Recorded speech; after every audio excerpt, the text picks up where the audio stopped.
Hello, नमस्ते, आदाब, सत श्री अकाल। आप सभी का शचीज एकेडमी में एक बार फिर से बहुत बहुत स्वागत है, जहां आज हम डिस्कस करेंगे कम्युनिकेशन का पर्पस और उसका प्रोसेस। अच्छा, कम्युनिकेशन का पर्पस और प्रोसेस बहुत इंपॉर्टेंट है एग्जामिनेशन पॉइंट ऑफ व्यू से। कभी कभी ऑब्जेक्टिव्स को ही हम पर्पस समझ लेते हैं, खैर बुरी बात नहीं है उसमें भी। अगर आपको क्वेश्चन नहीं आता है तो ऑब्जेक्टिव्स याद है तो पर्पस लिख के थोड़ा बहुत मिला जुला के आप लिख सकते हैं, लेकिन एग्जैक्टली पर्पस होता क्यों है, बिजनेस कम्युनिकेशन में क्या होता है, ये हम पढ़ लेते हैं आज। तो कम्युनिकेट, जैसे कि हमने कम्युनिकेशन पढ़ा था, कम्युनिकेट वर्ड से निकला है, जिसका मतलब होता है टू शेयर और टू पार्टिसिपेट। तो जब भी हम कोई एक्टिविटी करते हैं, देखिए हम कहाँ रहते हैं, समाज में रहते हैं, चाहे हम घर में रहें तभी भी हमारे आसपास कोई होता है, हम ऑर्गेनाइजेशन में रहें तब भी हमारे आसपास कोई होता है। तो कम्युनिकेशन का मीनिंग है अपने विचारों का आदान प्रदान करना, जो हमने पिछले वीडियोस में पढ़ा है ऑब्जेक्टिव्स में, इंट्रोडक्शन में, वो आप देख लीजिएगा इसको देखने से पहले। और इसके साथ साथ हम ये भी करते हैं कि कोई भी काम करते हैं उसमें शेयरिंग करते हैं और कम्युनिकेट करते हैं, पार्टिसिपेट करते हैं। जैसे कि किसी ऑर्गेनाइजेशन में अगर आप काम कर रहे हैं तो ऐसा तो है नहीं आप गए, अपना बैग ले गए और जाकर अपना काम किया और आप आ गए, ऐसा नहीं होता।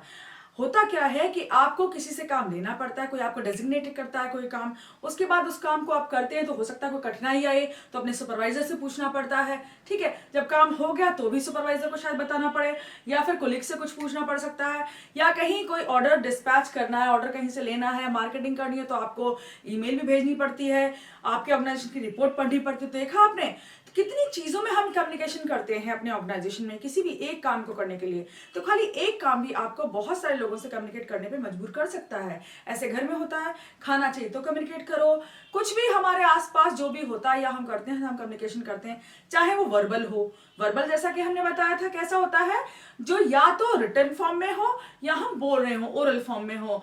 अब वर्बल निकला है वर्ब वर्ड से, जिसका मतलब होता है वर्ड, वर्बम यानी वर्ड, यानी जब हम वर्ड यूज करते हैं, कोई भी भाषा यूज करते हैं तो उसको वर्बल कहते हैं। याद रखिएगा, वर्बल यानी वर्ड यूज करने वाला। वर्ड किससे बनते हैं? अल्फाबेट्स, लैंग्वेज से। तो वो लैंग्वेज हो गया वर्बल, ठीक है। ओरल और रिटन दोनों ही वर्बल के फॉर्म्स हैं, ये कभी कंफ्यूज मत होना, ठीक है। उसके बाद आता है आपका कौन सा? Non verbal. नॉन वर्बल जिसमें हम कुछ नहीं बोलते, वर्ड बोलते ही नहीं है, ठीक है। इशारे करते हैं, हाथ हिला सकते हैं, मुंडी हिला सकते हैं, या कुछ भी अपना जेस्चर्स दिखा सकते हैं, फेशियल एक्सप्रेशंस दिखा सकते हैं, आइज की मूवमेंट दिखा सकते हैं, मुंह को पिचका सकते हैं, whatever you want to say, smile and frown and anything like that. Okay, so ये सारी हम चीजें कर सकते हैं, राइट। तो अब हम देखेंगे कम्युनिकेशन का पर्पस क्या है। पीटर लिटिल के डेफिनेशन से शुरू करते हैं हम लोग, ठीक है।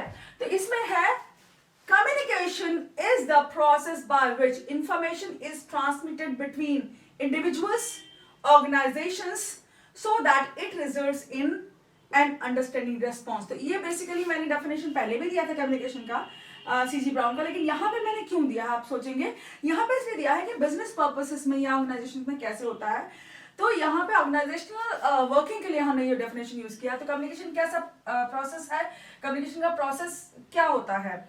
by which information is transmitted। Information किसी के पास अगर है तो वो ट्रांसमिट की जाती है, मतलब फैलाई जाती है, आदान प्रदान उसका किया जाता है।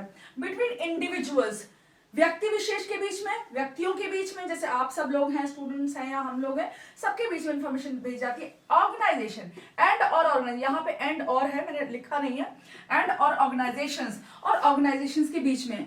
ऑर्गेनाइजेशन का क्या होता है? अंदर है, ऑर्गेनाइजेशन के अंदर, एक ऑर्गेनाइजेशन के अंदर अगर कम्युनिकेशन हो रहा है तो उसको क्या कहेंगे? Internal communication. और अगर एक ऑर्गेनाइजेशन दूसरे से ऑर्गेनाइजेशन से काम कर रहा है या किसी गवर्नमेंट अथॉरिटी से बात करे तो उसे एक्सटर्नल कहेंगे। मतलब ऑर्गेनाइजेशन के बाहर क्या होगा? एक्सटर्नल, उसके अंदर जितनी गतिविधियां वो इंटरनल, ठीक है। इस तरह से कम्युनिकेट करता है, so that it results in an understanding response. Understanding response क्या है? कि जो आपने चाहा वही हो रहा है। ऐसा नहीं कि आपने कुछ कहा, जैसे कि मैंने मांगा पानी, आप लाके आइसक्रीम दे दें, ऐसा नहीं होना चाहिए ऑर्गेनाइजेशन में। मान लीजिए अगर 50 यूनिट या 5000 यूनिट किसी चीज की बननी है तो 5000 ही बननी चाहिए, उससे ज्यादा उससे कम नहीं बननी चाहिए। कहा 5000 बन गई 500 तो बहुत दिक्कत हो जाएगी भाई, सप्लाई कैसे करेंगे आप माल की। और अगर 5000 कहा आपने तो बना दी किसी ने 5 लाख तो बहुत ज्यादा घाटा हो जाएगा, क्योंकि इतने की डिमांड ही नहीं थी। तो कम्युनिकेशन बहुत ज्यादा इंपॉर्टेंट है और अंडरस्टैंडिंग रेस्पॉन्स बहुत इंपॉर्टेंट है। इसके लिए क्या जरूरी है कि कम्युनिकेशन सही तरीके से सही जगह पे पहुंचे और उसे समझा जाए और सही फीडबैक दिया जाए। ओके, तो पर्पस पढ़ते हैं हम इसका। इसके लिए हमने एक कोड बना लिया। कोड से क्या होता है? वैसे तो कुछ नहीं है, फर्स्ट अल्फाबेट से लिया जाता है, लेकिन कोड से होता यह है कि हमें हमें चीजें आसानी से ध्यान रहती हैं। अगर एग्जाम में ढोल भी बज रहे हैं तो हम अपने कोड की सहायता से आंसर लिख सकते हैं। और ये जो कोडिंग का प्रोसेस है मैंने शुरू किया था अपने एमए मास्टर्स के एग्जाम में, क्योंकि अक्सर क्या होता है प्रोफेसर बात करते हैं, इन्विजिलेशन ड्यूटी करते हैं तो हम लोग कुछ भूल जाते हैं। तो मुझे क्या लगा कि अगर मैं इस तरह से कोड बनाऊं तो मुझे आंसर अच्छी तरह याद होंगे। हुआ भी यही कि I was able to memorise them really very easily. ठीक है, तो पढ़ते हैं। अब इसका खोला एडोल, EDOLCGC। ठीक है, तो बहुत एडोल मतलब एडोल कर लो, DOL इडोल विडोल किसी से याद कर लेना, तो EDOL DOL। ठीक है, CGC अब ECG होता है, उससे CGC आप थोड़ा बहुत याद कर सकते हो। तो ई की जगह यहाँ C लिखा है हमने। ठीक है, तो अब देखिए क्या क्या है।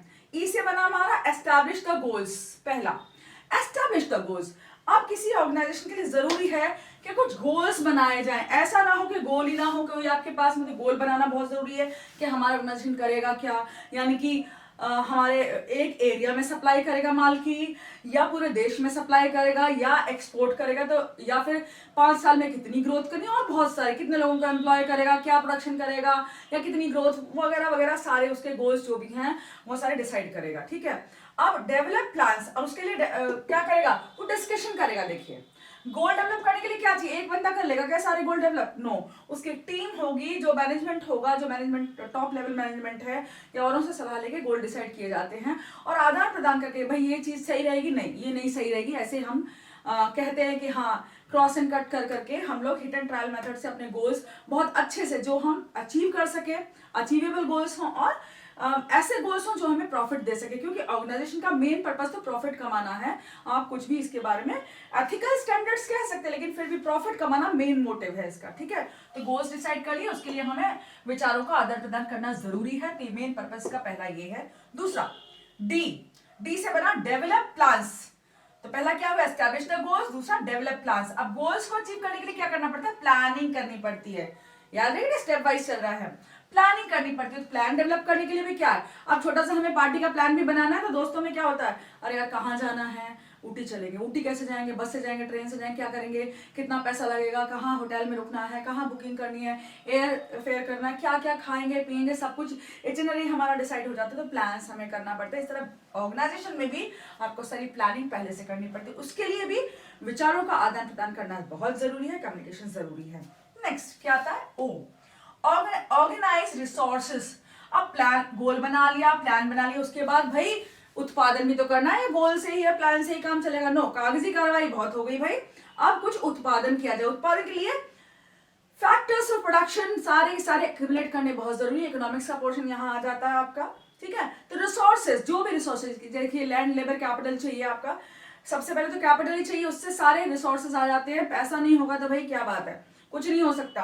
ठीक है, तो किसी भी फर्म को, फैक्ट्री को चलाने के सबसे पहले चाहिए कैपिटल, यानी पैसा चाहिए, और उसके बाद सारे लेबर है आपका, लैंड है, प्लांट है, मशीनरी है, और रॉ मटेरियल, ये सारे रिसोर्सेज चाहिए। तो इसके लिए भी ऑर्गेनाइजेशन करने के लिए, ऑर्गेनाइज करने के लिए रिसोर्सेज को, यानी इकट्ठा करने के लिए आपको जगह जगह जाना पड़ेगा, बार्गेनिंग करनी पड़ेगी, माल ढूंढना पड़ेगा, तो लोगों से कहना पड़ेगा, कुछ सुनना पड़ेगा, जानकारी हासिल करनी पड़ेगी। सबके लिए क्या चाहिए, हम कम्युनिकेट करते हैं, विचारों का आदान प्रदान करते हैं। नेक्स्ट क्या है, एल से होता है lead, direct and motivate people.